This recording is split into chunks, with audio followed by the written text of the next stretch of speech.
Obviously, the first step to getting off of drugs and alcohol is to stop taking them and detox your body from the substance. Now, some people choose to go to a medical facility and detox. Some people try to taper themselves down, and others cold turkey it right at home the hard old school way. But before you make a decision about how you want to do that, or your loved one is going to do that, I really want you to understand the withdrawal process, which is what we're going to talk about in this video. I'm going to help you understand which withdrawal symptoms go with which substances, and also when to get really worried, because detoxing off some of these substances can be life-threatening. So I want to make sure that you have all the information you need to make the right decision for your particular situation.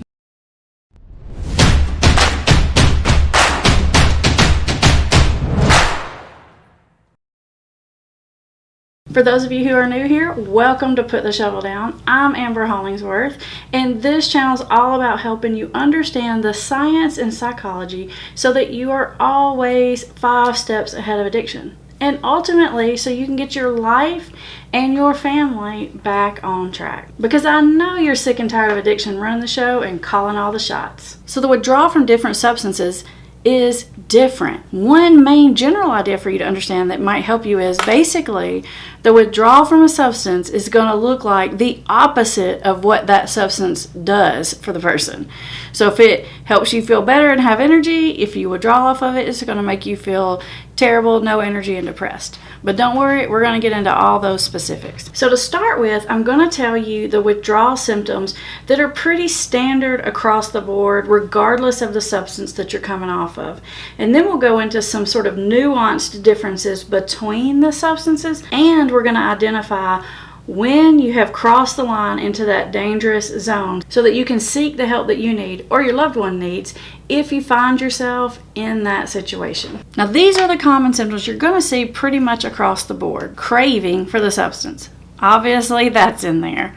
Headache, shakiness, nausea, and sleep problems. That's the standard baseline withdrawal symptoms.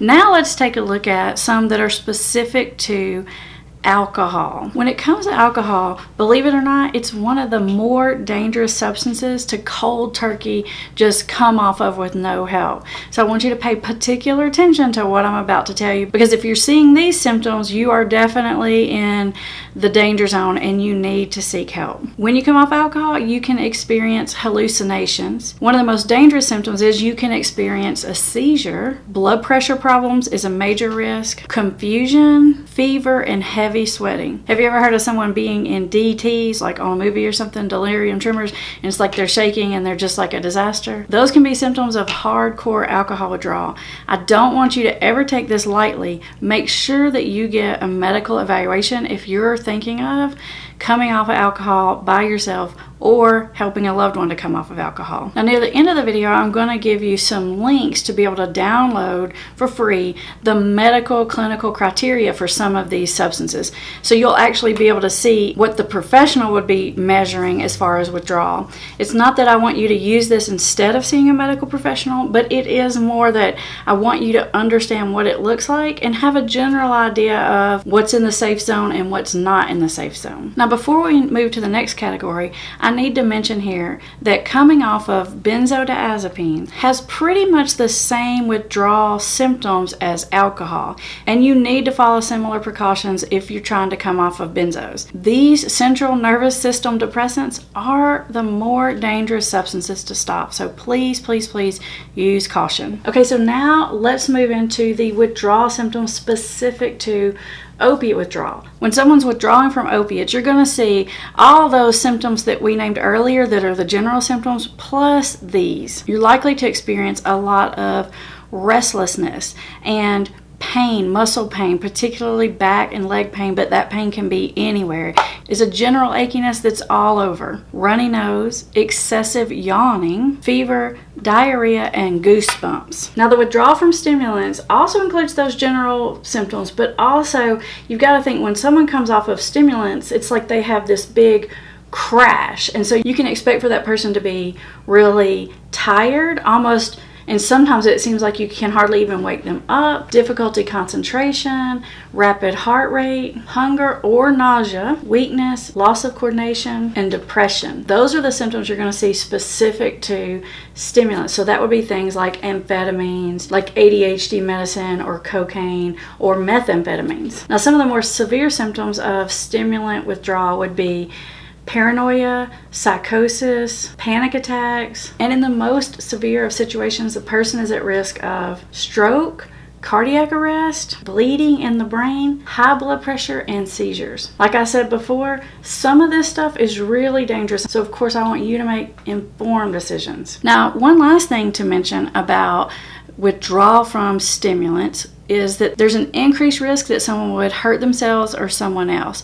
A lot of that is connected to that profound depression that happens when you're coming off of a stimulant drug. Let's move on to the category of marijuana. It gets its own category. And I know what you're thinking. What? Marijuana's not physically addictive. You can't develop a dependency on marijuana like that. Not physically. Wrong. You absolutely can. We see it in our office every single day. And one thing to remember is that the concentration in the marijuana people are using today is out of the ballpark compared to what it used to be, and they're using it more frequently in all different kinds of forms. So let's look at what to expect if you're withdrawing from marijuana. Difficulty sleeping, irritability, headache, shakiness, cravings, restlessness, excessive sweating, chills, pain, nausea, depression or dysphoria. So dysphoria is like a milder form of depression. It's just like a general disinterest and disconnection from everything around you. And of course there's insomnia. And pretty much every single kind of drug or alcohol that you're going to come off of, you're going to have a sleep disturbance problem. Now, some people might tell you lack of sleep never killed anyone, which is pretty much true. You're not going to die from lack of sleep.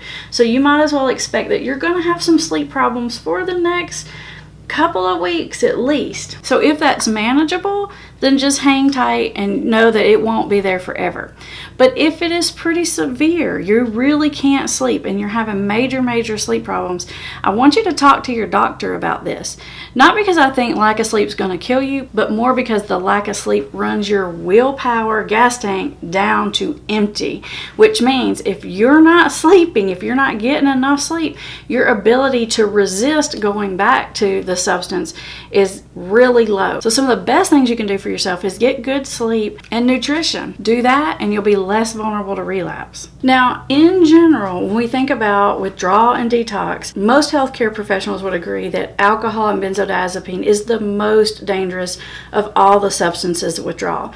Some of the other substances, you're not likely to die, but I like to say you might be so miserable that you might lay there and wish you would die, which is going to make it really hard to stay sober. So even if the withdrawal is not so severe that it's life-threatening, you or your loved one may want to consider getting some medical help with that withdrawal, because you don't want to set yourself up for failure. Because when we get to a certain point of misery, we're just desperate and it's really hard to stay strong at that point. Now, like I said before, I'm going to put some links in the description, so just click that part that says show more and scroll down there. You'll find a link that'll tell you how to download for free some of the real clinical professional assessments that are used for these various substances, so you can sort of see exactly what it looks like and be able to rate it from mild to severe. You guys, this is something I really do want you to make good decisions about. And even though physical withdrawal and detox is the first step to coming off of substances, it's definitely not the last step, and honestly it's not the hardest step. The psychological piece of coming off and staying off substances is where the difficulty is. So next I want you to watch this video about the psychological processes involved in addiction, because that's where all your energy needs to go after that detox.